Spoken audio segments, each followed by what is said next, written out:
We have this narrative in the United States about mass incarceration as something that is per se bad. Nobody looks at the actual numbers of who's in prison compared to the number of violent crimes being committed. It turns out if you commit a crime in the United States, there is a 3% chance that you will end up in prison. So most crime is going unpunished. You have to, prison is still the Lifetime Achievement Award for persistence in criminal offending. You have to try very hard to get a district attorney to say, okay, I'm actually going to take your case to court. I'm not just going to plea bargain you down, but you belong in prison. You have to have a very long record before he actually says, okay, I'm going to pay attention now. So, but if our prison population was not racially disparate, it is now about a third Black, whereas Blacks are about 13% of the population. If there was not that disparity, nobody would give a damn about mass incarceration. And it's the same thing with the fact that there is a distribution of academic skills, the way out in the high end, and we also have the gender issue, the sex issue, with males being overwhelmingly represented at both the high and the low end of math skills compared to females. But just to repeat, I think in the United States, we would not be as troubled as we are by what you say are tragic cognitive disparities, but for the race issue. And well, I looked into the race issue a lot when I worked at Harvard, because I worked with a student there on developing efficient assessment tests, both on the cognitive and the temperamental side. So, for example, in a managerial domain, you want people who have traits that are associated with high intrinsic conscientiousness. And by the way, there's no racial differences in conscientiousness. And conscientious people are diligent and orderly and industrious and task-oriented and detail-oriented. And fundamentally, a conscientious person is someone who's capable of formulating and keeping verbal contracts. And it's the next best predictor of success in managerial domains next to general cognitive ability. It's not a great predictor of entrepreneurial ability, by the way. And we looked deeply into the racial literature at that point, and I was trying to account for the fact of these persistent racial differences. And one of the things I found, for example, that was very strange was that the differences between the general cognitive performance of North American Native Americans and Caucasians was much smaller than the difference between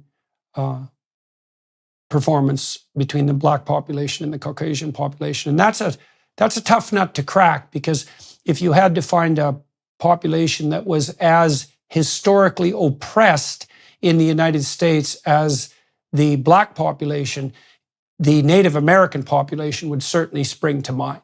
I think you could make a strong case for equivalence of outcast status, let's say, and certainly a strong case for multi-generational pervasiveness and continuing multi-generational pervasiveness. But it doesn't manifest itself in the general cognitive ability difference front. And so that was disheartening to note that. More recently, we might point out that there's plenty of evidence that environmental intermediation can produce improvements in general cognitive ability. The Flynn effect has demonstrated that, and it's quite clear that on average, people in the United States score quite substantively higher on IQ tests than they did 100 years ago, and a lot of that is a consequence of improved nutritional status, for example, and the fact that information is at hand for pretty much everyone. And it's also the case that the racial gaps in general cognitive ability performance have been decreasing over about a 30-year period, and that they're actually much smaller in childhood than they are in adulthood. And that's the one point of optimism that someone very hard-headed might still maintain in relationship to the IQ literature, looking at it on the racial front, is that at the age of 5 or so, the difference between Caucasians and Blacks, for example, is something more approximating 5 points than the, say, 10 to 12 points that seems more standard by adulthood. And no one really knows why that is, why that gap expands across time. And it would be very useful to, at least in principle, to focus our sociological and psychological investigations into determining why that is. I suspect phenomena like fatherlessness play a role. I also suspect that early literacy is relevant. You know, that in the typical middle-class family, a kid of, forget race for a minute, if you look at the typical middle-class family compared to the typical working-class family, a typical middle-class kid by the age of 3 or 4 has been exposed to a veritable plethora of books and semantic information compared to a working-class kid, all things being equal. And the differences in exposure magnitude is absolutely remarkable, even by the age of 3. And so there's still some places we might look if we were really interested in remediating the remaining differences in general cognitive ability. So, Well, we've tried that. I mean, this is the whole Perry preschool experiment. And absolutely, this has been noted, the difference in the number of words that children hear from poor and middle-class backgrounds. And I would absolutely agree with that. One question is the failure to surround lower-class children with rich verbal environments, is that a function of just ignorance about good child rearing, or do you get somewhat of a circular loop where it is the lower cognitive level of the parents that results in this type of inadequate, from our perspective? Maybe there's other strengths going on there, I don't know.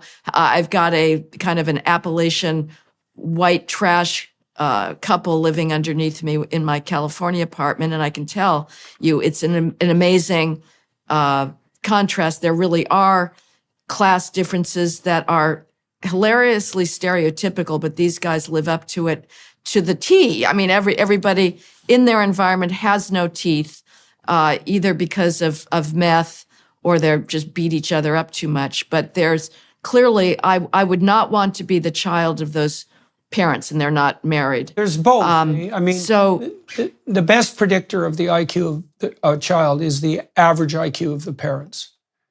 And so you definitely get a situation where cognitive resources accumulate. And this is particularly true in the modern world, because modern high-status women are much more likely to mate. They like women in general, they mate across and up dominance hierarchies, so that as women have become more educated, the proclivity for educated women to only marry educated men, and there's an associated IQ assortative mating phenomenon going on there, that's increased substantially in recent years.